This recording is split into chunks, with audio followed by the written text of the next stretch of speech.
उत्तम स्वास्थ्य का सृजन करना।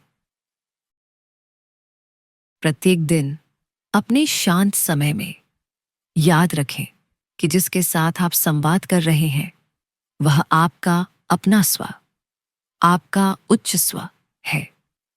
आपकी इंद्रियों से परे जीवन के कई रूप हैं और उनमें से कुछ बहुत जागरूक हैं और आपका मार्गदर्शन कर रहे हैं।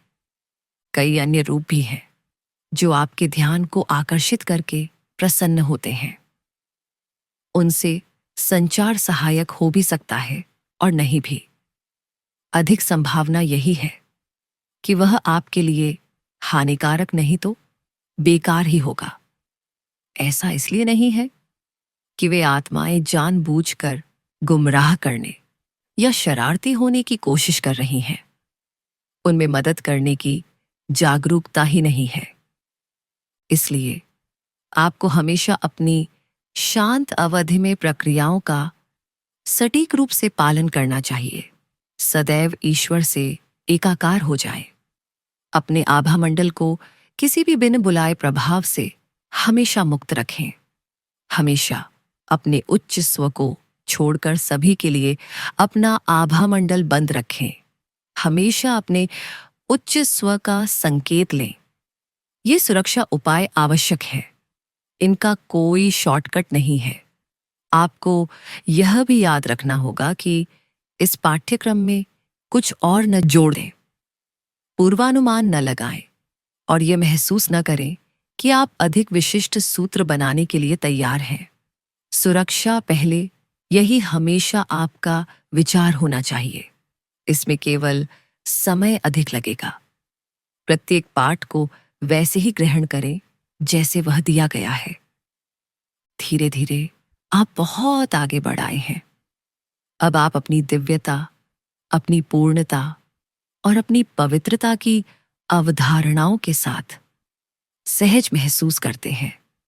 अब आप हर किसी और हर चीज के साथ अपनी एकता की वास्तविकता को समझते हैं। अब आप समझ गए हैं कि कैसे हम रचयिता हैं और कैसे निरंतर अपने विचारों द्वारा अपने अनुभवों का निर्माण कर रहे हैं। अब अपने विचारों के ईश्वर के विचारों के अनुरूप और समान होने से आप अपने अनुभवों की गुणवत्ता, जीवन की गुणवत्ता में आए अंतर की सराहना करते हैं। जब भी आप दर्द का अनुभव करते हैं तो आप जानते हैं कि आपके विचारों को सुधार की आवश्यकता है। ईश्वर के विचार से कोई कष्ट नहीं हो सकता। उनके विचार से उनके गुण ही प्रकट होते हैं। ईश्वर पीड़ा नहीं है। उसे ऐसे किसी अनुभव की जानकारी नहीं है। पीड़ा आपकी अपनी अभिव्यक्ति है।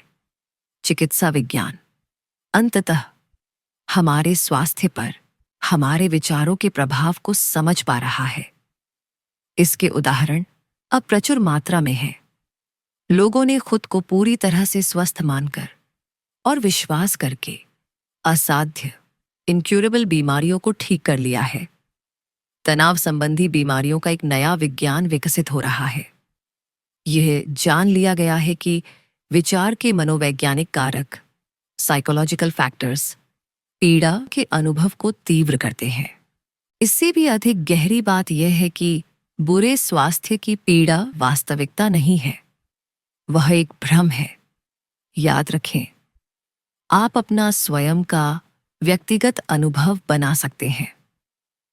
हालांकि आप वास्तव में जो हैं, आपको जिस रूप में बनाया गया था, उसे आप कभी नहीं बदल सकते। आप केवल अपना अनुभव बदल सकते हैं। इसलिए भले ही आपको कैंसर का अनुभव हो, फिर भी आप वास्तविकता में परिपूर्ण हैं। यदि आपको अल्सर का अनुभव होता है, तो भी वास्तव में आप ठीक हैं। आप अपने विचार से किसी भी प्रकार का अनुभव पा सकते हैं, लेकिन आप इस तथ्य को नहीं बदल सकते कि आप परिपूर्ण बनाए गए हैं। अभी भी परिपूर्ण हैं और हमेशा परिपूर्ण रहेंगे। हालांकि यह एक तथ्य है कि इस समस्या पर ध्यान नहीं दिया गया है, क्योंकि आपके विचारों का आपके स्वास्थ्य से संबंध इतना स्पष्ट नहीं है। कोई यह नहीं सोचता, मैं कैंसर का अनुभव करना चाहता हूं, या मैं अंधा होना चाहता हूं, या मुझे लगता है कि इस सप्ताह मुझे सर्दी हो जाएगी। निस्संदेह वे विचार बहुत शक्तिशाली हैं और वास्तव में आपके स्वास्थ्य पर प्रभाव डालेंगे। लेकिन जिस प्रकार के विचार आपके संपूर्ण स्वास्थ्य को नकारते हैं, वे आम तौर पर इतने स्पष्ट नहीं होते हैं। एक बहुत ही सामान्य विचार जो खराब स्वास्थ्य उत्पन्न करता है, वह है द्वेष। आप मानते हैं कि किसी ने आपको ठेस पहुंचाई है, इसलिए आप द्वेष रखते हैं। यह विचार आपकी जीवन शक्ति के प्रवाह को रोक देता है। प्रेम आपकी जीवन शक्ति है। जब आप द्वेष रखते हैं, तो आप जानबूझकर प्रेम करना बंद कर देते हैं। ऐसा ही एक और विचार है किसी चीज का डर। कोई भी डर प्रेम को काट देता है। डर बस आपका इनकार है कि आप परिपूर्ण हैं, और इस तथ्य का इनकार है कि कुछ भी आपकी पूर्णता को नहीं बदल सकता। किसी तरह आपने यह विचार बना लिया है कि कोई चीज आपकी पूर्णता में बाधा डाल सकती है और आपको बुरा अनुभव दे सकती है। यह निराधार भय प्रेम की जीवन शक्ति को नकारता है। प्रेम की जीवन शक्ति हमेशा आपकी पूर्णता को पहचानती है। जब यह प्रवाहित होती है, तभी आप उस पूर्णता का अनुभव कर सकते हैं। आपके पीड़ा के अनुभव के होते हुए भी जब प्रेम की जीवन शक्ति आपके जीवन में आती है, तो पूर्णता वापस आ जाती है। कोई भी विचार जो ईश्वर के विचार से मेल नहीं खाता, उसमें पीड़ा की संभावना होती है। अपने उन विचारों की सूची देखें जो ईश्वर के विचारों से भिन्न है। इनमें से कोई भी बीमारी पैदा कर सकता है। इनमें से कोई भी आपके वास्तविक स्वरूप को नकार कर प्रेम को नकारता है। आपके मन में जो विभिन्न प्रकार के विचार हैं, जिन्हें सुधारने की आवश्यकता हो सकती है, उसका यहां और विस्तार करने का कोई प्रयास नहीं किया जाएगा। आप जानते ही हैं कि वे क्या हैं। वे आपके प्रेम के प्रवाह को रोकते हैं। कुछ हफ्ते पहले आपने अपने उच्च स्व से उन विचारों में से कुछ पर सुझाव मांगा था। अब आपके पास एक अच्छी शुरुआत है।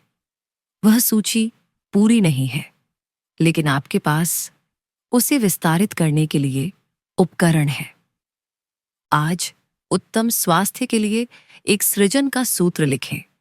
अपने शांत समय का उपयोग उन विचारों की सूची का विस्तार करने के लिए करें जो आपके संपूर्ण स्वास्थ्य में बाधा डाल सकते हैं।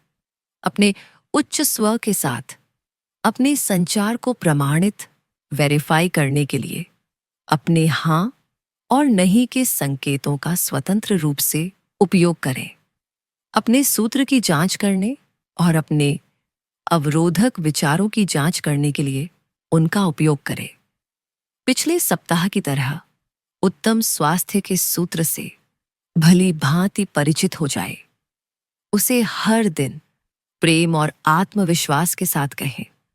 वह सच है। जान लें कि जब यह सूत्र कहते हैं, तो आप अपने संपूर्ण स्वास्थ्य के लिए जो कुछ भी आवश्यक होता है, उसे क्रियान्वित करते हैं। फिर अगली बार जब आप सूत्र कहें, तो जान लें कि प्रक्रिया पहले ही शुरू हो चुकी है। वास्तव में ऐसा है। उत्तम स्वास्थ्य पहले से ही सूक्ष्म स्तर पर प्रकट हो चुका है। अब भौतिक अभिव्यक्ति का पालन होना चाहिए। यह अनिवार्य है और ऐसा ही होगा। इस सूत्र को इसलिए कभी न दोहराएं कि आपको लगता है कि कुछ भी नहीं हुआ है। इसलिए बेहतर होगा कि आप दोबारा कर लें। लेकिन जो पहले ही शुरू किया जा चुका है, उसमें बल जोड़ने के लिए सूत्र को अवश्य दोहराएं। कल अपने द्वारा अनुभव की गई स्वास्थ्य की किसी समस्या को चुनें। अपने उच्च स्व से यह जानने के लिए अपनी शांत अवधि का उपयोग करें कि किन विचारों को ठीक करने की आवश्यकता है। फिर एक सृजन का सूत्र लिखें। उत्तम स्वास्थ्य के सूत्र के साथ इस सप्ताह यह सूत्र भी बोलें। यदि आप उत्तम स्वास्थ्य के सूत्र के साथ ही इस सूत्र को भी दोहराते हैं तो अब से आपको इस सूत्र को पूरा दोहराने की आवश्यकता नहीं है। केवल उन्हीं अनुभागों को दोहराएं जो भिन्न हैं। दावा करें और स्वीकार करें विचार सहित, धन्यवाद और तथास्तु। इस सप्ताह उत्तम स्वास्थ्य की ओर प्रगति देखने की आशा रखें। यह आपकी दिव्य विरासत है। आप अपनी पूर्णता के सत्य की ओर लौट रहे हैं। यहां एक छोटा सा अनुस्मारक रिमाइंडर है। किसी को भी या आपके साथ जो कुछ भी होता है उसे प्रेम भेजना न भूलें। जब भी आप भीड़ या किसी नकारात्मकता में जाएं, तो अपनी आभा को अपने उच्च स्व के अतिरिक्त अन्य सभी के लिए बंद कर दें। अपने आभा मंडल से बिन बुलाए प्रभावों को साफ करना जारी रखें।